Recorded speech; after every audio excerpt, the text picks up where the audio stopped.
there for joining us. You're listening to Radio Alchemy, and our host this evening of Supernatural Agriculture is John Balloon, and we've been talking quite a bit about histories of both socioeconomic aspects of agriculture as well as the spiritual connections that we have with food. And I'll turn it back over to John. Here you go, John.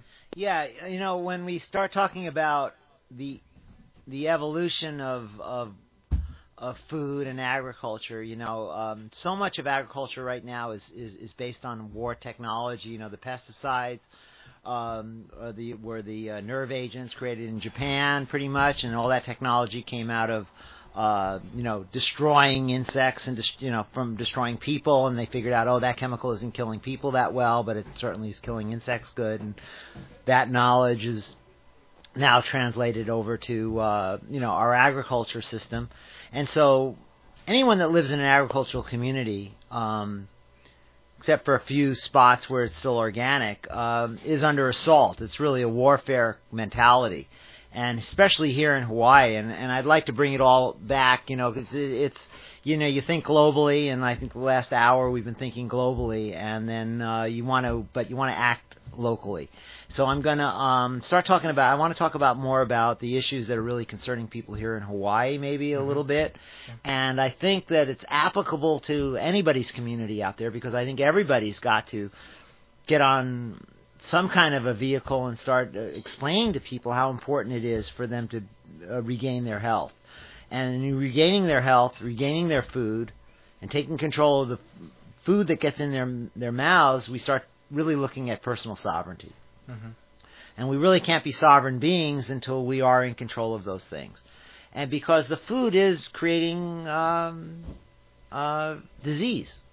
And it's creating everything from complacency to insanity, everything from acute illness to chronic problems that then require us to go to a third party to be fixed. And the reality in America today and in Hawaii is that I think 3/4 of the people that are alive today, 3/4 of the middle class, poor people, whatever you want to call them, and people that aren't at that 1%, 3/4 of that other 99% are going to lose everything they've ever earned their whole life in the last 2 years of their life just trying to stay alive and healthy. And they're going to lose it to the medical system. I don't care if it's Obamacare or whatever. You are going to lose everything that you've created. That's like their exit strategy. That's how it's all taken away. Right. And I'm working on a project right now, and it is kind of supernatural because I've researched a lot of indigenous groups over the years that we really want to put down. When we look at the Mayan culture and we go, that was great, and the Mayan calendar and all that, but those people did ritual sacrifice, right? And we look at Hawaiians even did ritual sacrifice, and there was all this sacrifices. We're going to appease the sun isn't going to come out today, or we got to kill somebody, or we're going to just kill these people so we have a good grain harvest, or whatever it is. And we think we've evolved now. Yeah. We don't do that anymore. But the reality is that we do have blood ritual sacrifice in the United States today and in the world. And we call it cancer treatment. We call it modern medicine. Instead of going and getting up on an altar in the Mayan temple, you go to a hospital temple. And instead of somebody with a butcher knife cutting out your heart and holding it up to the crowd, they put you in an operating room and cut out your liver and hold it up to the whatever. Because almost everyone I know that impacts with the modern medical system does not get any better. And if we look at these poor little children with these environmentally caused cancers, because cancer didn't happen to little kids 40, 50 years ago. It was almost unheard of. And now we have this huge amount of children with leukemia and all kinds of weird diseases that we've never heard of. These are sacrifices, literally ritual blood sacrifices to the god of technology. And technology, science, technology, has usurped religion.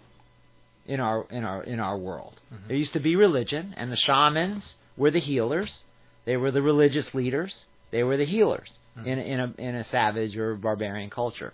We had the leaders of the group, and they were almost, a lot of times the shamans were the chiefs of the group, but then you had the chief class, right? Mm-hmm. And then you had the menial people that went and did a little bit of hunting or warfare. They were kind of held up in a high regard. And then you had the people that serviced them, the guys that made the weapons, and the people that the hunter-gatherers, or the people that tended the crops, and they were kind of the lower class. And and that was the stratification of their society.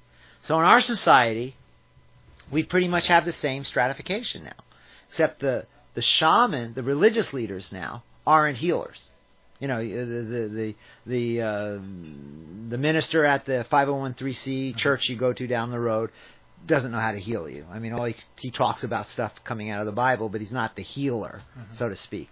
So he's really there just to keep you calm. Mm-hmm. He's almost really taken over kind of a governmental agency. Mm-hmm. So the churches are really melded with the government. Mm-hmm. And if you look at it legally, a 501(c) church is the arm of a government. Because when you become a 503(c), you become part of the government, so you don't have to pay taxes. Mm-hmm. So most of the churches are now governmental agencies. Well, interesting that it applies to us, too, right, because we have to be a 501(c)(3) so in we order can to get, put that. well, it's just the game we're playing. It's just the game we're playing. Right. Well, because we want to work within the system. Yeah. But the reality is as we see the stratification of our society, we realize that the religious leaders, the 501(c) leaders, those churches, are now basically keeping us calm and in the system. Right. Calm down, da-da-da. They're the government. The spiritual aspects of our lives are now pretty much in the hands of the doctors. Yeah.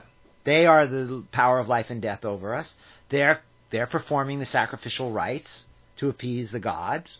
Mm-hmm. Now, since science and technology are now our God, because pretty much there's nothing unknown now, pretty much. We know how everything works, and it's science, and it's not God. So therefore, science and technology is our new God. So we are performing ritual sacrifices, literally, now, in the hospitals. I believe that. And that's a spiritual aspect of our culture. It's an interesting way to look at it, but I mean, if you look at how we treat little children and Ronald McDonald House and stuff like that, we worship them. Mm-hmm. Someone has cancer, I worship that person. I'm not putting down people with cancer that are dying of cancer. I have great empathy for what they're going through, but our culture has elevated them to a special category, very much exactly the same as we elevated those poor little people in Mayan culture that were being sacrificed that day on the altar. Mm-hmm. We are not that different than the Mayans. And we will look at modern medicine.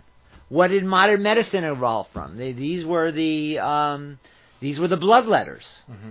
These were the battlefield characters. These were the guys that cut, the classic story of George Washington dying after getting his blood let, right? That back in the 1800s, to heal you, they would let a little blood out of you. And everyone goes, oh, God, that was so barbaric, that was terrible.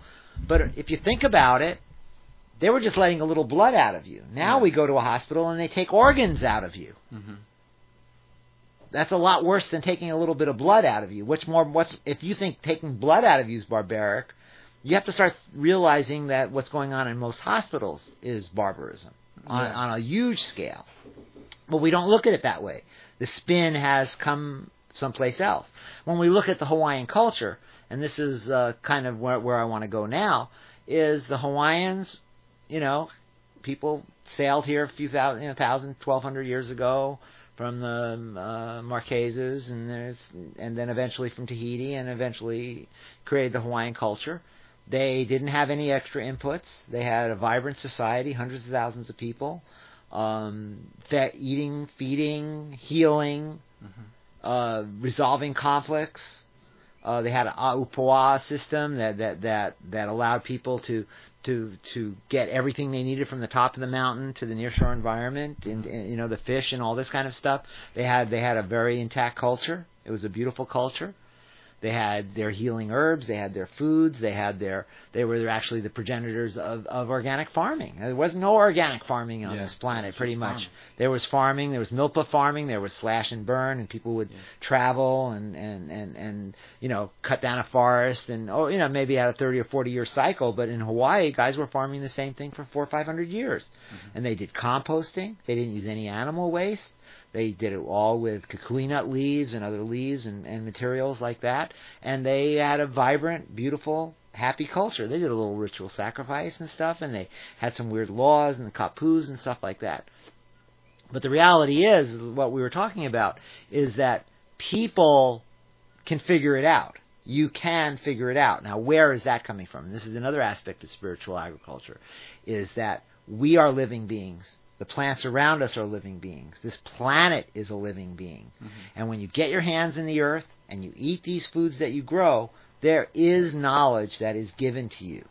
Maybe not, it's not school knowledge, it's not anything else, but there is definitely a communication from us. And so what I want to get into eventually is this communication between plants that you grow, the knowledge it can give you, the way it can grow to heal you, actually, literally, and how important that is, and how we've really lost that aspect of it. Right. And then we see how it has evolved. The wild plants that were out there, the wild herbs that sustain people, the wild medicines, and the food fiber. I call it food fiber fuel and pharmaceuticals. Everything came from basically growing from the sun. We call that a carbohydrate economy. Right. And what's happened in the last 100 years with World War I, Federal Reserve, it became a hydrocarbon economy. And so we want to start looking at it that way. And carbohydrate economy is wealth created from the sun, is created by man's labor, sustains us, nurtures us. A hydrocarbon economy is this fake food-like substances, fake clothes, fake chemicals, plastics, all this other stuff that is completely degrading the earth. Absolutely. When we look at the Pacific and the Atlantic gyres and how they're filling up with plastics and the toxic effects on our oceans, when we look at nuclear radiation and Fukushima and all these other things that have come up from this god of technology, so to speak, we have to understand we have to have an incredible paradigm shift right now. Conventional agriculture, which is really just sci-fi farming, isn't conventional. The real conventional agriculture is just growing something and seeing if you can get it to grow. You get it to grow. Maybe you get some energy, you put a little lime in it or crushed up rock or this or that, and eventually the fertility comes back and everything starts to happen. The weeds that we so incredibly spray all these incredible chemicals to kill the weeds. We realize the weeds are really just mineral pumps trying to heal the land. When you start looking at weeds and grasses as just organic mineral pumps that you can put back on the land that'll heal the land, we start realizing that we've really lost touch. And it's so important now for everybody to start getting back in touch if we're going to save our culture and create a lifestyle that's going to be sustainable for our children. I really think we're at a really clear defining point in history because of the diseases that are happening, the mass insanity, just mass insanity. Yeah. I mean, unbelievable what people are putting their focusing. I mean, people are killing each other to get a new video game, and this idolatry we have for these weird skinny people that we think are cultural icons, and the changing fashion styles and the ins and the outs of all these things. I mean, obviously there's so many things that evolve, but the reality is we're still human beings. We still need to eat, and we still need to be happy. And we still need to, for our race, we need to develop relationships that create children, that create families, that create communities, that create adults. And unfortunately, in our society, we're not creating adults anymore. Our school systems, our media, we're keeping people childlike, and childlike people can be controlled. And so, obviously,